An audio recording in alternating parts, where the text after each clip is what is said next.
Alejandro Torres was just a hungry boy from the mountains. Diego Ramirez was the shadow who turned fear into power, and Marcus Lee was the outsider whose betrayal nearly destroyed them all together. Their paths collided to reveal the untold story of how the Sinaloa Cartel rose to become Mexico's most powerful and feared empire.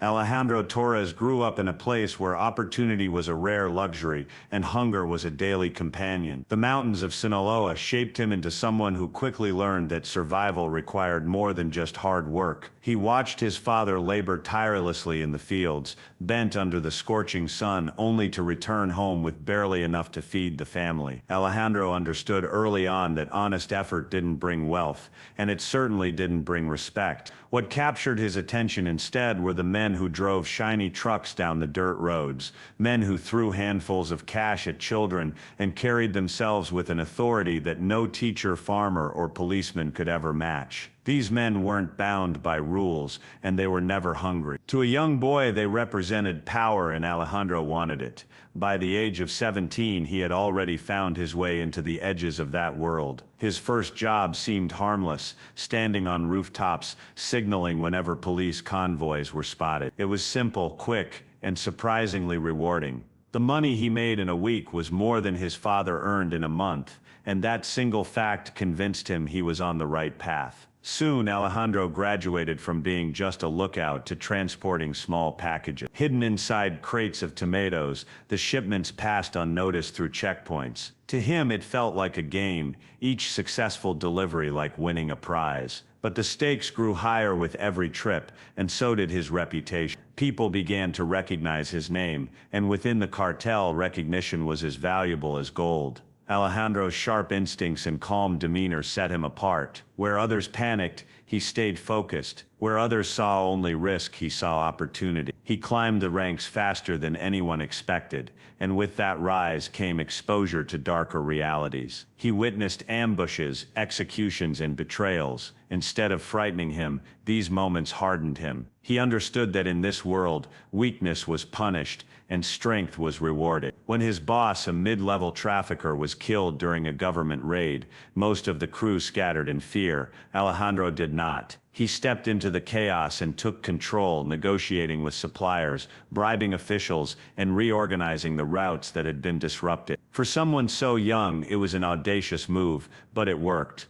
Word spread quickly about the boy from the mountains, who had filled the vacuum of leadership with confidence and calculation. Corrupt politicians noticed him, police commanders accepted his bribes, and rival groups began to treat him with wary respect. He was no longer just a runner, he was becoming a strategist. Alejandro realized that power wasn't simply about violence, it was about influence, money, and timing. He began forging alliances that extended beyond Sinaloa, and with each passing year his reach expanded. Despite his growing wealth, Alejandro never forgot the hunger that had defined his childhood. That memory fueled his ambition, pushing him to build an empire that would ensure he would never be powerless again. Yet with every step higher, he also attracted more enemies. The streets of Sinaloa whispered his name, half in admiration, half in fear. Mothers warned their sons not to follow his path, yet many secretly envied the life he lived. Alejandro Torres had gone from a boy chasing survival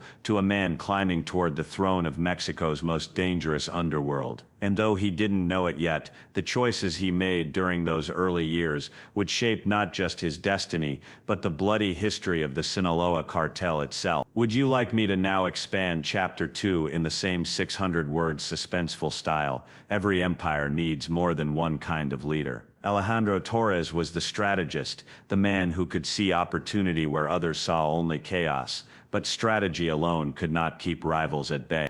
For that, he needed someone who could enforce fear, someone who could make people think twice before betraying him. That person was Diego Ramirez, known on the streets as El Sombrío. The Shadow. Diego was already a legend in certain circles by the time Alejandro encountered him.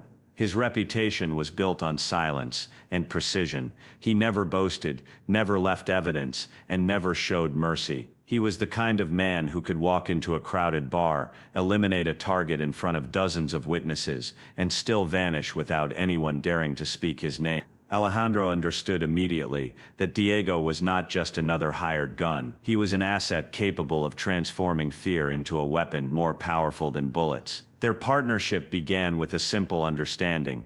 Alejandro would expand the business, and Diego would eliminate the obstacle. It was a blood pact, sealed not with words but with actions. The first time a rival group attempted to muscle into their territory, Diego responded with an ambush so brutal that news of it spread across the state. Entire convoys were left in flames, bodies scattered on highways as a warning to anyone thinking of challenging Alejandro's growing rule. The message was clear: the Sinaloa Cartel was stronger than ever, and anyone who tested it would pay the ultimate price. As Alejandro's wealth and connections multiplied, Diego became the shadow looming behind every deal. He was present but unseen, always in the background, ensuring that no betrayal went unanswered. Police commanders who took Alejandro's bribes knew that Diego's eyes were watching. Local politicians who accepted campaign money understood that crossing Alejandro meant Diego would come knocking. Communities were silenced, not by loyalty but by fear of El Sombrío.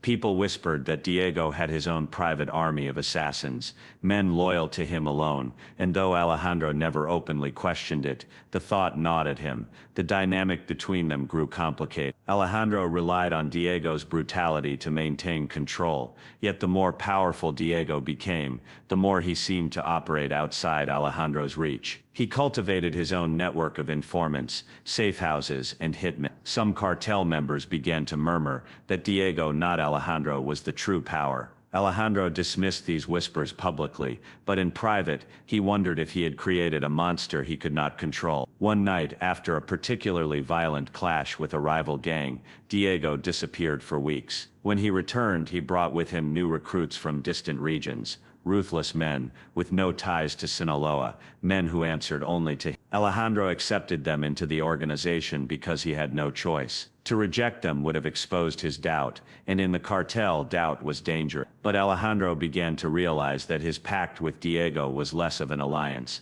and more of a balance of power, one that could tip in dangerous directions at any moment. Despite the unease, the empire continued to grow. Drugs flowed across borders. Money poured in, and Alejandro's influence stretched further than he had ever imagined as a boy. Yet beneath the surface, cracks widened. Alejandro's vision for the future was built on expansion, negotiation, and control. Diego's vision was built on fear, blood, and absolute dominance. Both men needed each other, but their paths were not the same. Alejandro was becoming a king, but Diego was turning into something else entirely, a shadow that no throne could contain. The blood pact that had built their empire now threatened to unravel it, and though Alejandro did not yet see the full danger, the seeds of betrayal had already been planted in the silence between them. Do you want me to keep going and expand chapter 3 to 600 words in the same style? Alejandro Torres had secured his grip on Mexico, but he knew that true power was measured not only by what one controlled at home, but by what one could reach abroad. The United States was the largest market, and Alejandro had long dreamed of establishing direct routes into its port. His chance arrived in the form of Marcus Lee, an American trafficker with deep connections and an offer too tempting to refuse. Marcus was unlike the local operators Alejandro was used to. He spoke the language of international business,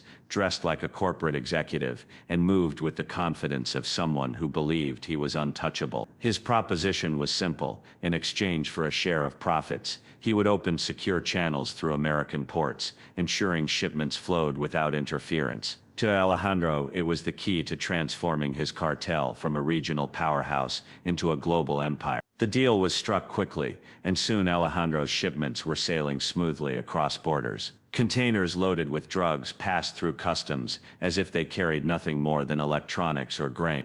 Officials who stood in the way were quietly bought off, and the money began pouring in faster than ever. Alejandro was living like royalty now, surrounded by armed guards, hosting lavish parties in private villas, and traveling by private jet. For the first time, he felt untouchable. Yet beneath the surface of his growing fortune, danger was quietly building. Marcus Lee was not the partner Alejandro believed him to be. Unknown to the cartel, Marcus was secretly working with U.S. authorities.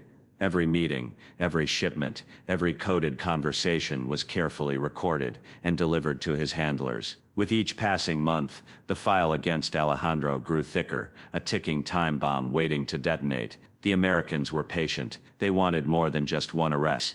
They wanted to map the entire network, to bring down not just Alejandro but every figure connected to him. Diego Ramirez, however, was not a man easily deceived. He trusted no one, not even those closest to Alejandro. While Alejandro celebrated his success, Diego quietly investigated Marcus.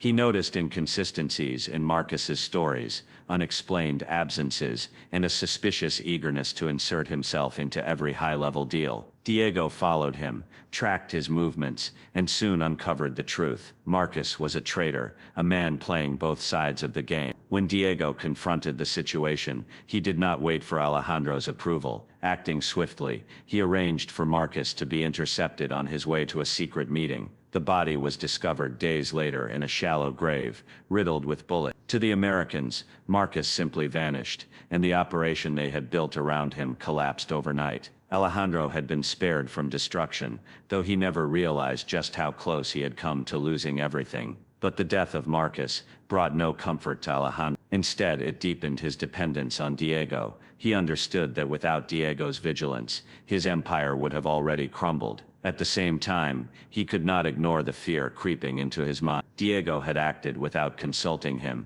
making a decision that carried international consequences. It was a reminder that Diego was not simply his enforcer anymore. He was an independent force, with the power to protect or destroy him. The cartel grew richer than ever, but Alejandro's nights became restless. He dreamed of betrayal, of shadows lurking behind every smile, of Diego's cold eyes watching him, not as a partner, but as a potential target. He had reached the height of power, yet the ground beneath him no longer felt steady. The American deal that was supposed to secure his throne had instead exposed the fragile balance on which his empire rested. And in the world of cartels, once cracks appeared, collapse was never far behind. Do you want me to expand Chapter 4 to 600 words, in the same suspenseful tone so the story reaches its full climax?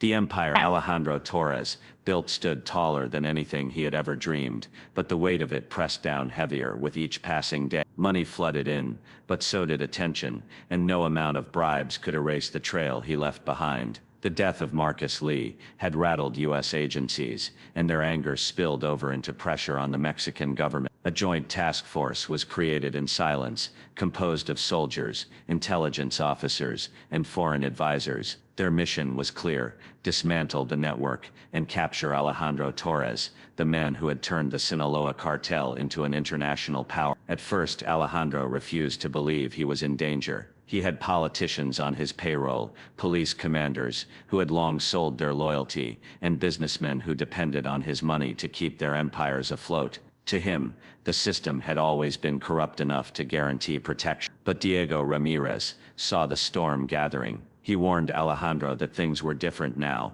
that the pressure was not coming from small-time enemies, but from governments determined to end him. Alejandro dismissed the warnings, blinded by his own arrogance. The lifestyle he had carved out made him feel invincible, and he believed no one could touch him. That illusion shattered one morning, when helicopters thundered over his mountain compound. The sound shook the earth, and within minutes, soldiers poured into the property from every direction. Explosions ripped through the gates, and gunfire echoed across the valley. Alejandro's guards fought ferociously, but they were outmatched by the sheer force and coordination of the raid. Alejandro fled into a tunnel, carved beneath the compound.